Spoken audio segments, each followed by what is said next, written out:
is in-house expertise, like the government actually knowing what the fuck AI is, highly important?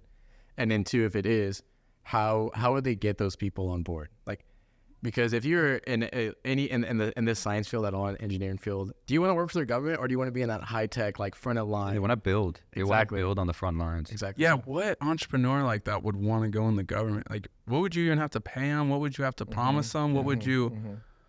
Yeah, and it's like, yeah, go work for Google or go work for OpenAI and be that guy. Maybe become a multi-millionaire doing it at the same time. It's like, how are you gonna sell that guy?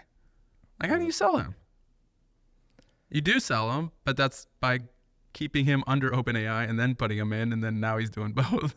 And like, if he's doing both, how do you make sure that, you know, like, let's say the reports he's boosting him is he's accurate, boosting. yeah. He's boosting. How could he not be a double agent? Exactly. He's literally, it's out. He's a, outspoken double agent if he's, OpenAI and consorting with the government. It's fascinating. I mean, just the idea of AI expertise itself, though, might be kind of like adorable, because it's like, well, what expert could you have in there?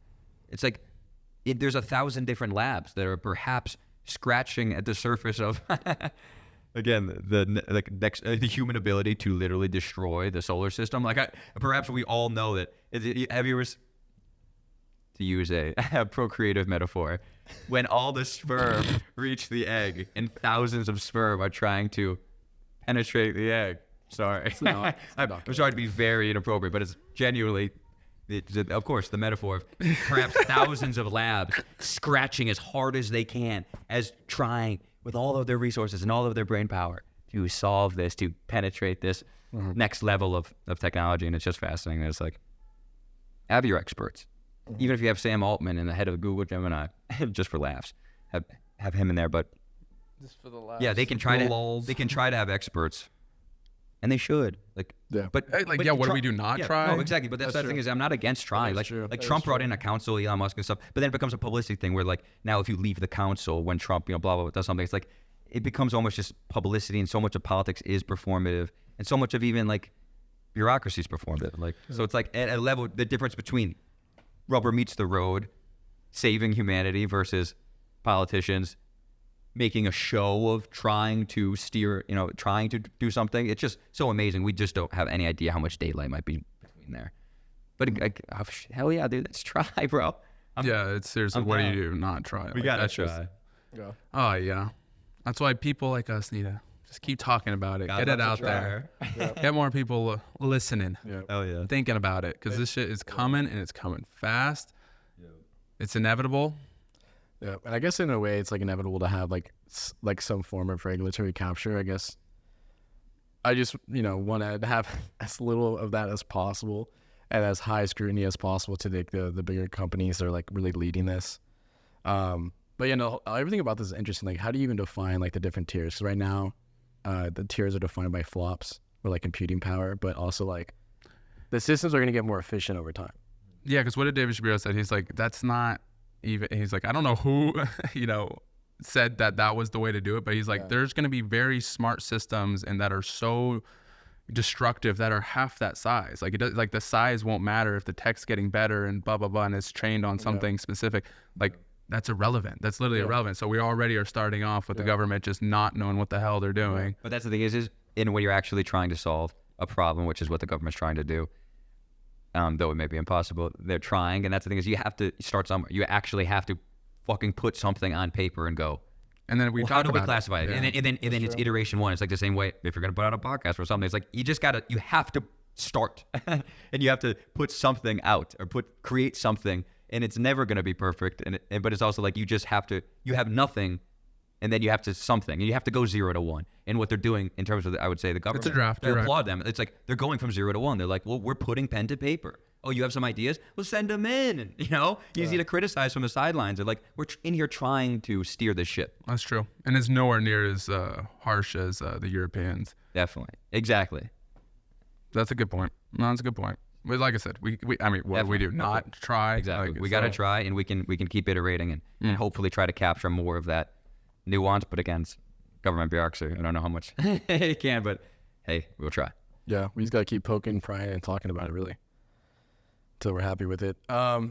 Just overall, any final thoughts about, AI regulations It's coming. or the RAAI? How fast do you think do any of you know how long it would actually take for that to become actual law? Like, is that like by this year kind of thing, or is it like a next year kind of It thing? depends on how so I don't know anything about this, but from like the little baby knowledge I have, it takes forever because they have to be in agreement. If this is bipartisan, then it can go a lot faster. But if this turns very political, and people just Election year. yeah, and if this Yeah. if like people perceive this as too like authoritarian and like anti capitalistic versus like we need to do this, we need to like have more control. That can be a big political thing. Right now, it doesn't seem political, but if it's politicized, then that shit can drag on for like a year. And that is too late. Yeah, then you're just constantly working behind. You're just fucked. But the government is going to be. We're damned if we do, damned if we don't. Exactly. Businesses and science does not wait for government bureaucracy. Reality Hell does no. not wait for government bureaucracy. And it's like, even if they pass it as quickly as they've ever passed a bill, and I have an extensive knowledge of how they pass bills, from, I'm just a bill. Or that's funny. But it's I like, mean, the again, it takes president- time. It takes months. The president can make it faster though, right? Because he can. I don't. Again, I'm stupid as fuck. So, like, the president can kind of like make something in action, and then An executive order. an executive order, and then they can veto it, and then that can kind of turn to its own thing. I think an executive order is just like, it's like the most limited versus Congress is like essentially can pass a law about anything. Like Yeah. Congress can pass a law that I think that nowhere, like literally, they have all of the power. And then like the executive branch, he has just power over the executive institutions.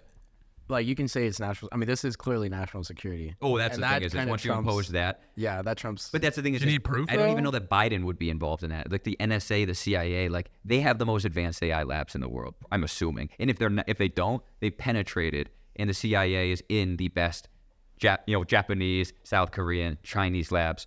It's like, I don't know. I said this on the War podcast, but I don't know how we are so safe with all the runaways and the existing technology we already know about with nuclear weapons. And it's at a level, whatever's happening to keep us safe, you could call it naive, but I'd actually call it hyper realistic because it's like right now, it's what's keeping my society safe. So that same darkness of NSA, CIA, intelligence gathering and anti-terrorism, all that shit, it's working. And I just hope that it's continuing to work with AI. So it's somehow, if humans can steer it, or even if for a portion of history humans can steer it, that the U.S. comes out relatively on top, if it's possible, or we'll all go down together. We'll all go down together. We'll see. What did I see? It was like China's ramping up their drone production. Dude, like, how do we produce like China is going to produce, though? Like with drones? If that's the future. But what if we just have anti-drone shit? So like, what if we could just laser like the Iron Dome Israel? What if you could send 1 million drones and we can easily, for a penny a laser, destroy them all, like literally a force field around our country? Or like an EMP. Like a big old EMP. So like the idea that even like having a lot of manufacturing capability is like a very almost caveman way of thinking, because it's like you could send technically 1 billion artillery and whatever continental ballistic missiles, and if we have 1 billion plus 1 lasers, it's like it doesn't matter. You can literally empty your arsenal, and we will literally force field essentially destroy every one piece of your arsenal. Maybe I'm going off this Iron Dome kind of metaphor, and then we'll just nuke you once in the capital, 2 hours later there, or just send 5,000 nukes and just destroy your entire society for the rest of mankind. It's like I don't know where our technology is, but again, we have enemies that have nuclear weapons. I'm gonna go out on a limb and say they'd probably use those if they didn't have damn good reason not to. And again, we dropped 2, and we'll do it again, I guess. But again, who knows with AI? It's just so crazy. It's just so crazy that life is even as safe as it is. It's really amazing. It is amazing. I mean, I do think the manufacturing part is important though, because It's definitely it's not gonna nothing. because it's gonna be an arms race. Because like, But it cool, might- now you have those lasers. Okay, now I have lasers that take down your lasers. No, but what if How they don't? fast can you produce? No, but those? there is a cutting edge of technology. So it's like you can say the question, like you could say, oh, you can make something that's unhackable, and then you're like, yeah, but someone will eventually hack it. But but actually at the point that you make the least hackable technology in the world, nobody can hack it. So it's like if China and America go to war on January 1st of 2025, Yeah. it's not about can they have better lasers 3 years from then. They might not be literally have a Chinese government a month from then, True. because we may eviscerate them off the planet. So it's like that's actually the existential nature of war. So it's and again, I'm not saying we have those lasers. Life and death, But brings if- innovation though. But if we have, maybe It just depends on how fast. they're It too depends far on how fast, behind, yeah.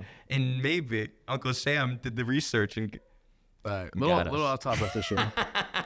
But yeah, I think that kind of closes that out on the proposed Legislation. litigation, Yeah.